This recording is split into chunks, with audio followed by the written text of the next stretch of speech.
These are the real stories of the ER that doctors never talk about. Help! We need help in radiology. This does not look good. Oh my God. Dr. Moskoff! I come around the corner and bam, I smash into something. I race to radiology, yank open the door, and then I black out. What the? How does a bullet end up in his leg? The odds against this happening are astronomical. That's unbelievable. Instead of going drinking, this guy should have bought a lottery ticket. You should have taken her to county. Judd, you are not helping here. I've had patients' relatives blame me for things that I knew weren't my fault, but this was my family. I chose to bring her here. I was taking care of her. It made me feel horrible. And he was making it worse. Call security. These are the untold stories of the ER.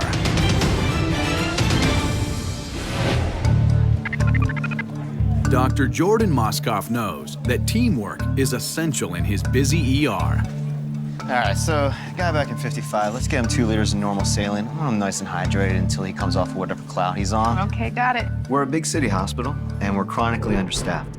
So we're always helping each other just to make sure all the bases are covered. Bay 30.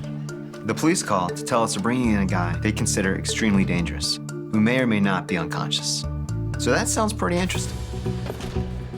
5 minutes later, the patient appears, surrounded by cops.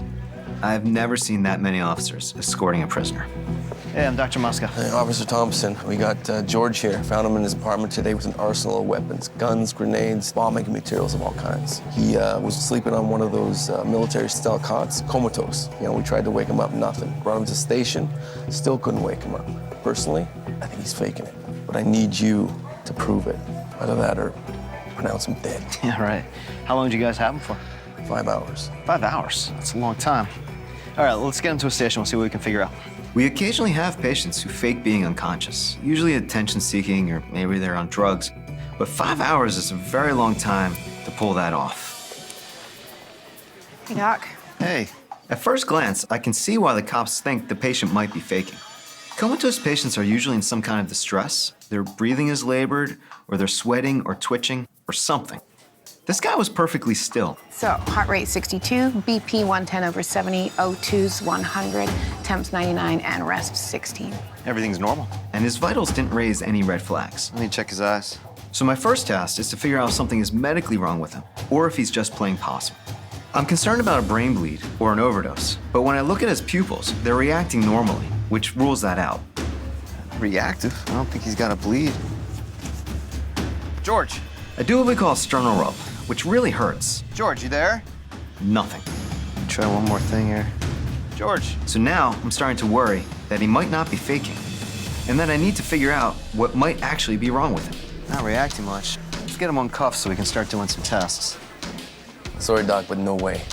If there's actually something medically wrong with him and we let his temperature drop, he could get sicker. How about we do one cuff at a time? Okay, fine. I've never seen police this nervous around a prisoner before, and suddenly I'm thinking, am I making a huge mistake here?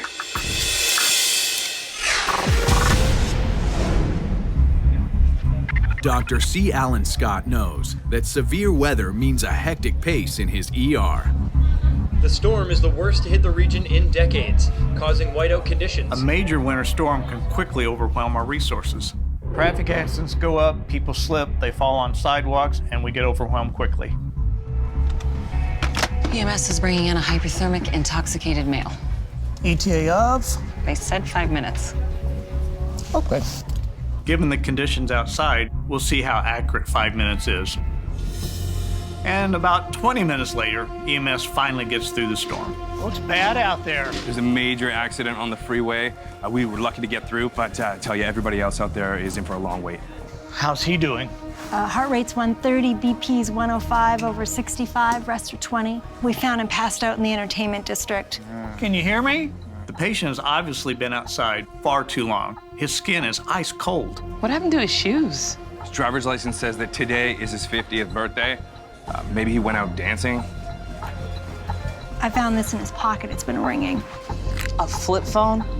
Okay, for his birthday, somebody should introduce him to the 21st century. Can you hear me? I was not getting any meaningful information at all.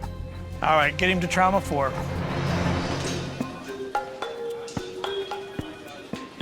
All right, Heather, get the flip phone from Wanda. See what information you can find out from family and friends. Sure thing. Thanks. If the guy had a smartphone, we wouldn't have had access to his contacts. I do a quick initial survey and check for frostbite ends and extremities. They're cold, but they're not too far gone yet. Listen real quick. On a hypothermic patient, it's important to get an accurate temperature. To do that, we take it rectally. This might sober him up. All right, let's do it. All right. Fortunately, he won't remember the experience. Temp is 90. All right, hypothermia protocol and a standard trauma rainbow, please. A normal body temperature is 98.6.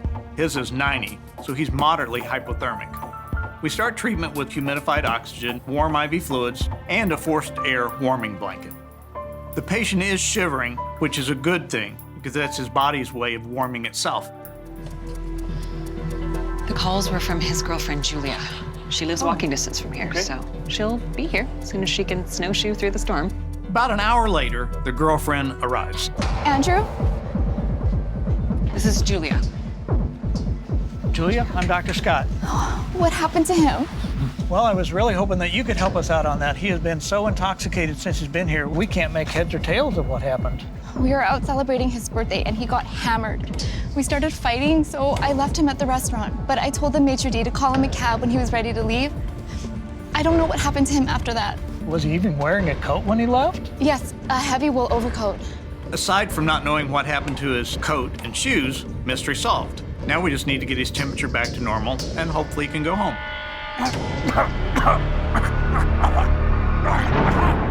Oh my God! Excuse me. Obviously, a concerning new development. Coughing up blood is never a good thing. They got decreased breath sounds on the left. O2's down to 90. Get a stat portable chest. Within minutes, we have the images. Julia, unfortunately, Andrew does have a pneumothorax, which is a collapsed lung, and I'm gonna have to put a chest tube in to reinflate that lung. Why did it collapse? I don't know at this stage. Does he have a history of a collapsed lung or a pre-existing lung condition that you know about? Not that I know of, but we've only been dating about a year. Okay. Hypothermia can make organ systems fail, but it doesn't explain the coughing up blood. Whatever the cause, my first priority is to reinflate his lung. All right, let's slide this down. We start prepping him for a chest tube when all of a sudden, whoa!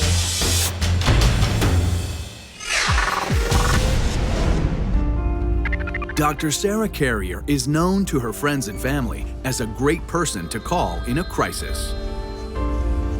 Hey, Wendy.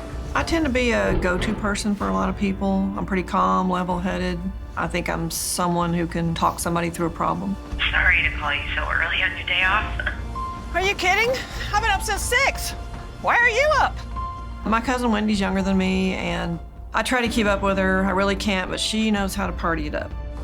Actually, I'm not feeling great. Maybe just a hangover? No, I thought it was just indigestion, but I've taken a bunch of antacids. It's not going away. It's just burning. And someone her age, one of the first things you'd think of when they say pain or burning would be gallbladder pain. Any shortness of breath? This is unusual for her, so I wanted to get a little bit more information rather than just kind of blow it off and say, it's nothing. No, it's probably just anxiety. Anxiety about what? I don't know. Maybe all the men who are always ruining my life. I'm sure it's nothing. Listen, why don't you let me come take you to the doctor? You just don't sound too good. No, Sarah, I told you. No, I'm fine. Don't worry. I'm coming to take you to the hospital. I'll be there in 20 minutes. Knowing she'd had a fair amount to drink the night before, I thought, could be something else. You know, she needs to get it checked out.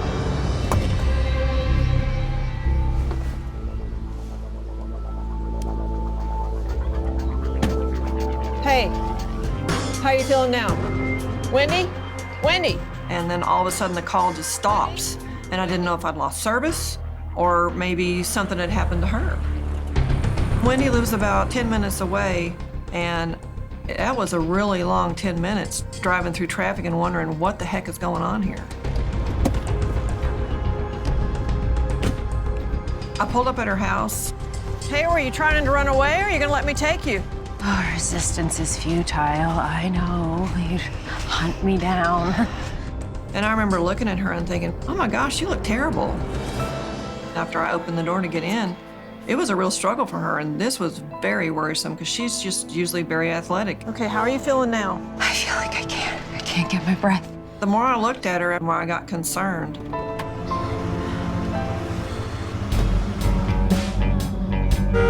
Are you kidding me? Is that Judd? She was dating this guy named Judd, and I never did like him. He probably never liked me either. Where are you going? We're in a big hurry. She's not feeling well. I need to take her to the hospital. No way. She's having breakfast with me. We had a plan. He had a huge ego, and he just really thought he was just all that.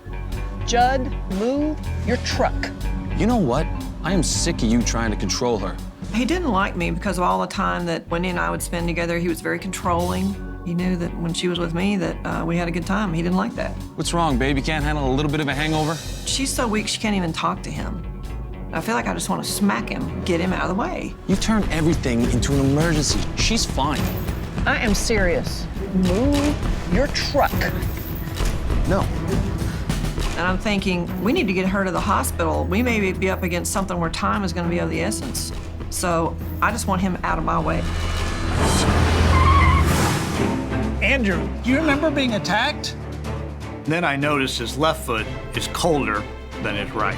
That raises a big red flag for me.